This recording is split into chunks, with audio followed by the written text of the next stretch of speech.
With the 144th pick in the 2025 NFL Draft, Cleveland Browns select Sheuder Sanders. And then Sheuder Sanders. So many people have talked over and over and over about the curse of Sheuder Sanders falling in the 5th round. Shame on the NFL. It's the worst thing that could have happened. How are they doing this to the Sheuder? Why would they try to humble this young brother? What if I told you that one of the biggest names in college football, a player once expected to be a top 3 pick, didn't get drafted until the 5th round? Yeah, we're talking about Sheuder Sanders. He's the son of NFL legend DIDN Sanders, and many people thought he'd be one of the first quarterbacks off the board.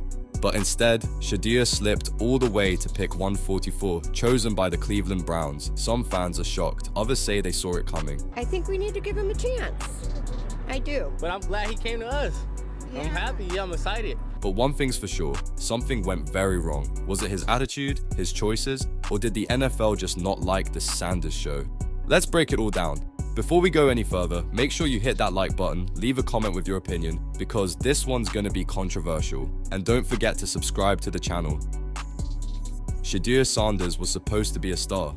At Colorado, he had big numbers, tons of fans, and a media spotlight like no other. People were talking about him going as high as the number 3 pick in the NFL draft. He was flashy, confident, and had a famous last name, but when draft day came, team after team passed on him. He wasn't picked in round 1, not round 2, not even round 3 or 4. Finally, in the 5th round, I want to thank the Cleveland Browns and the GM Andrew Berry for drafting me and giving me an opportunity to fulfill my dreams. The Cleveland Browns picked him, but they had already picked another quarterback earlier.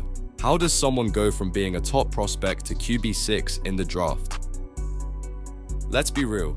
Confidence is good, but too much of it? That's a problem. Reports say Sheuder acted like he was a B5 lock during the draft process. He reportedly refused to meet with certain teams. He didn't take every opportunity seriously.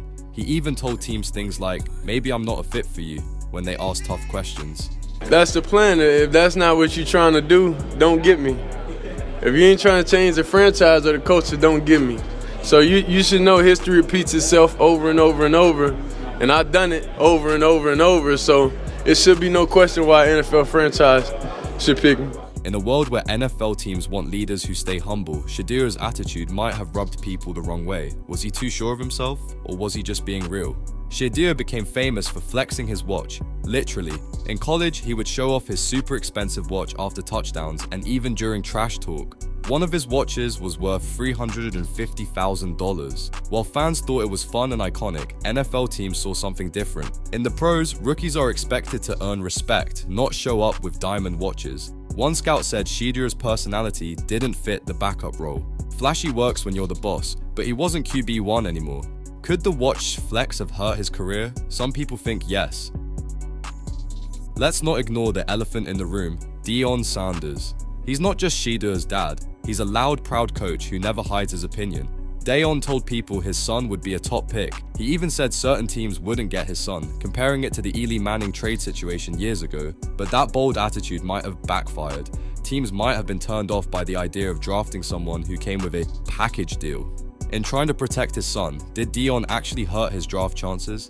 The NFL Combine is a big deal. It's where players meet teams, go through interviews, and prove they're ready for the next level. But sources say Sheuder didn't do well there. In one interview, a team gave him a fake playbook with mistakes in it.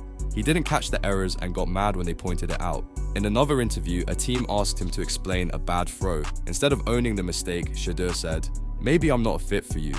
That's not what teams want to hear. They want guys who admit their faults and want to learn.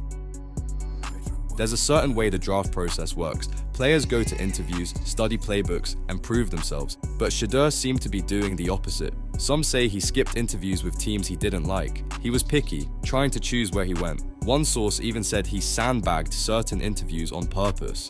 That's risky, especially when you're not guaranteed to be a top pick. Maybe Sheuder thought he had more control than he really did, and in the end, teams decided he just wasn't worth the trouble. Most players hire agents to help them through the draft process. Agents give advice, manage media, and help players understand their value.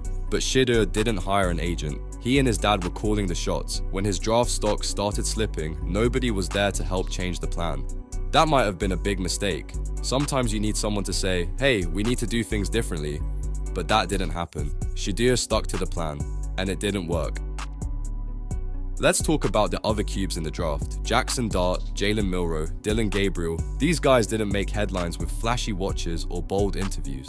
They just worked hard, showed up, and impressed teams. They played in senior bowl games, answered media questions the right way, and showed respect. Teams loved that. And it's probably why they got picked earlier than Sheuder. Sometimes being boring is better, especially if it helps you get a job in the NFL.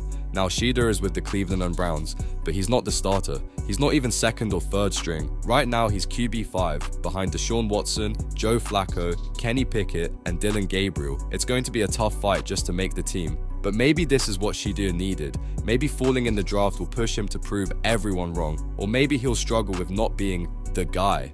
It's up to him now. The story isn't over. It's just getting started. Let's be honest, Sheuder still has the talent. He made big plays in college. He's accurate, smart, and tough.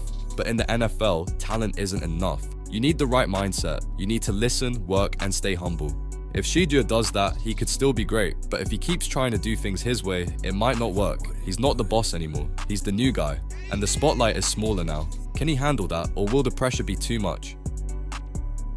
Here's the big question. Who's really to blame for Sheuder's fall? Is it him, his dad, the NFL, or the media? Some say the league never gave him a fair shot. Others say that he blew it with his attitude.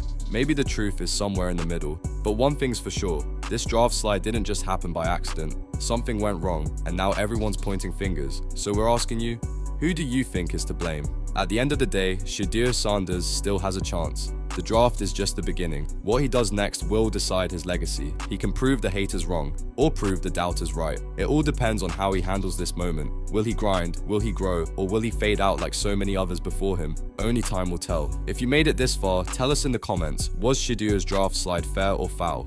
Should teams have taken a chance earlier? And who's really to blame, Sheuder or the system?